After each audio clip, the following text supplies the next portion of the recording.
Welcome to Shastika kitchen. இங்கே நம்ம கிச்சனில் வெஜிடபிள் கட்லெட் எப்படி செய்யலாங்கிறத பார்க்கலாம்.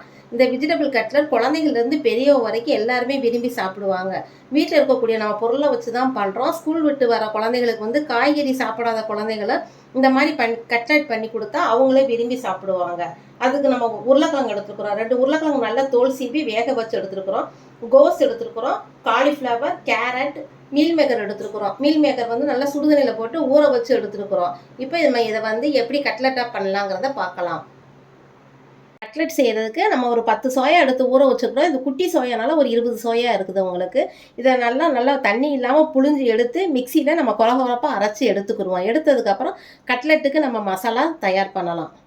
இந்த வெஜிடபிள் கட்லெட் பண்ணுறதுக்கு நம்ம 2 உருளைக்கிழங்க தோல் சீவி இந்த மாதிரி துருவி எடுத்து வச்சுக்கிடுவோம். கேரட் ஒரு கேரட்டை துருவி நல்லா வேக வச்சு எடுத்துக்கலாம். காலிஃப்ளவர் அதே மாதிரி வேக வச்சு எடுத்துக்கிறோம். நம்ம சோயா வந்து நல்லா மிக்சியில் நல்லா ஊற வச்சு சுடுதண்ணியில் ஊற வச்சு கொரகொரப்பாக அரைச்சி எடுத்துக்கிடுவோம். கோஸ் ஒரு 4 ஸ்பூன் ஆகிற மாதிரி எடுத்துருக்குறோம். நம்ம ஸ்வீட் கார்னு, மஷ்ரூம் இதெல்லாம் நம்ம தேவைக்கேற்ப நம்ம வெஜிடபிளை சேர்த்துக்கலாம். இப்போ இதை நம்ம வந்து ஒன்றா வதக்கி அப்படியே கட்லெட்டாக ரெடி பண்ணலாம். இப்போ கடாய் வச்சுருக்கோம். கடாயில் வந்து ஒரு 2 ஸ்பூன் எண்ணெய் சேர்த்துருக்குறோம். 1 ஸ்பூன் சீரகத்தை சேர்த்துக்கிடுவோம். சீரகம் கொஞ்சம் செவந்ததுக்கப்புறம் ஒரு பெரிய வெங்காயம் கட் பண்ணி வச்சுருப்போம். அதையும் சேர்த்து அப்படியே வதக்கலாம். ரொம்ப வதக்க தேவையில்லை, கொஞ்சம் லைட்டாக அந்த ஸ்மெல்லு மாறினா போதும்.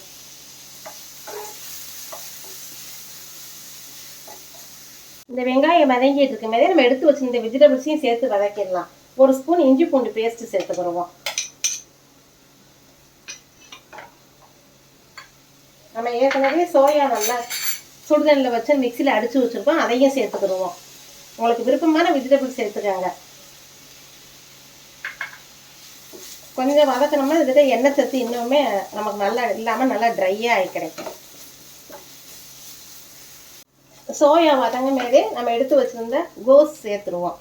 முட்டைக்கோஸு, கேரட்டு ஏற்கனவே நம்ம வேக வச்சு எடுத்துருக்கோம் துருவி, அதையும் சேர்த்துடலாம். காலிஃப்ளவர் இதையும் சேர்த்து அப்படியே வதக்கலாம்.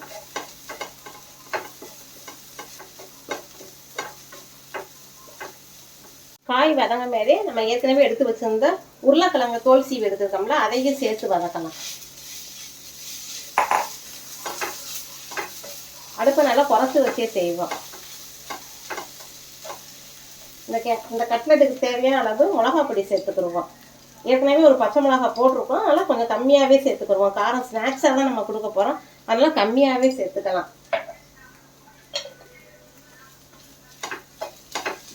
இதுக்கு தேவையான அளவு உப்பும் சேர்த்துருவோம். சும்மா ஒரு 1/2 டீஸ்பூன் சேர்த்தாவே போதும்.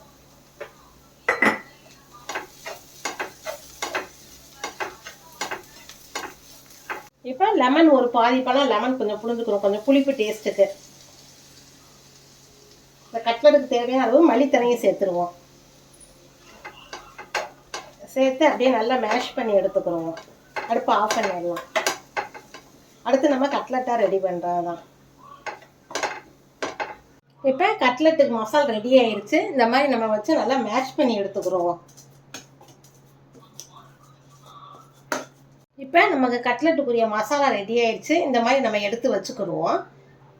இந்த அளவுக்கு லூஸாக இருந்தால் போதும். இப்போ இதுக்கு அடுத்து வந்து நம்ம மைதா மாவு வந்து ஒரு 2 ஸ்பூன் மைதா மாவு எடுத்துருக்குறோம். இது மேல் மாவு கோட்டிங் சேர்த்து வச்சு இந்த கட்லெட்டை வந்து உள்ளே வச்சு டிப் பண்ணி நம்ம எண்ணெயில் போட்டு எடுக்கலாம். வயசானவங்களுக்கு கொடுக்குறத, பெரியவங்களுக்கெல்லாம் கொடுக்குறதா இருந்தால் தோசைக்கல்லில் கூட நம்ம போட்டு ஷாலோ ஃப்ரை கூட பண்ணி கொடுக்கலாம். மைதா மாவு ஒரு 2 ஸ்பூன் சேர்த்துக்கிறோம். கொஞ்சம் சால்ட்டு சேர்த்துக்கிடுவோம். ஒரு 1/2 டீஸ்பூன் சால்ட்டு சேர்த்துக்கிடுவோம். கொஞ்சம் தண்ணி விட்டு கொஞ்சம் நல்லா கெட்டி இல்லாமல் கரைச்சி வச்சுக்கிடுவோம். நம்ம டிப் பண்ணி போடுறதுக்கு தோதா இருக்கிற மாதிரி கொஞ்சம் தண்ணி கொஞ்சம் கொஞ்சமாக சேர்த்துக்கலாம். கட்டி இல்லாமல் கரைச்சி வச்சுட்டு நம்ம அப்படியே டிப் பண்ணி போட்டோம்னா நமக்கு கட்லெட் ரெடி ஆயிடும். நம்ம எடுத்து வச்சிருந்த கட்லெட் மசாலாவை இந்த மாதிரி சின்ன சின்ன உருண்டை மாதிரி உருட்டிட்டு இப்படி லேசாக ஒரு தட்டுவோம். தட்டிட்டு இந்த கார்னர்லாம் நல்லா மடங்குற மாதிரி வச்சுக்கிடுவோம். வச்சுட்டு இப்படியே நம்ம மைதா மாவில் டிப் பண்ணிடுவோம். எடுத்துட்டு நம்ம பிரெட் க்ரம்ஸ்லாம் நல்லா ஃபுல்லாக கோட் ஆகிற மாதிரி பண்ணிடுவோம். ஒரு 10 நிமிஷம் ஃப்ரிட்ஜில் வச்சு நம்ம அப்படியே எண்ணெயில் போட்டு எடுப்போம். கட்லெட் ரெடி ஆகிடும். இப்போ நம்ம கடாயில் எண்ணெய் வச்சுருக்கோம். ரீஃபைண்ட் ஆயில் தான் எண்ணெய் சேர்த்துருக்கோம். எண்ணெய் நல்லா காஞ்சிருச்சு. நம்ம ஏற்கனவே நம்ம கட்லெட் இந்த மாதிரி ரெடி பண்ணி ஃப்ரிட்ஜில் ஒரு 10 நிமிஷம் வச்சுருக்கோம். இதை திருப்பி நல்லா எண்ணெயில் நம்ம போட்டு எடுக்கலாம். அப்படியே டேஸ்ட்டு ரொம்ப நல்லா இருக்கும். எண்ணெயிலே போட்டு எடுக்கலாம். ஷாலோ ஃப்ரை மாதிரி பண்ணுறதுனாலும் பண்ணி எடுக்கலாம்.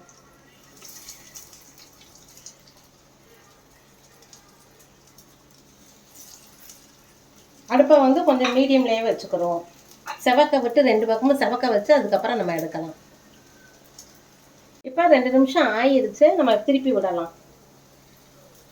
நல்லா 2 பக்கம் நல்லா செவக்க வச்சு எடுக்கலாம்.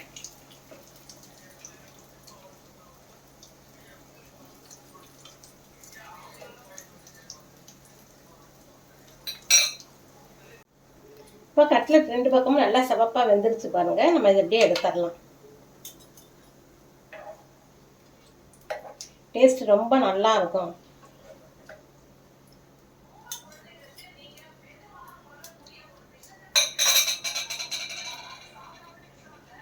கட்லெட் இந்த மாதிரி பண்ணி பாருங்கள். டேஸ்ட்டு ரொம்ப நல்லா இருக்கும். ஈவினிங் குழந்தைங்க ஸ்கூல் விட்டு வரும்போது இந்த மாதிரி பண்ணி கொடுத்தீங்கன்னா குழந்தைங்களும் விரும்பி சாப்பிடுவாங்க. உங்களுக்கு இந்த வீடியோ பிடிச்சிருந்ததுன்னா சசியா கிச்சனுக்கு லைக் பண்ணுங்கள், ஷேர் பண்ணுங்கள், சப்ஸ்கிரைப் பண்ணுங்கள். ஓகே, பாய்.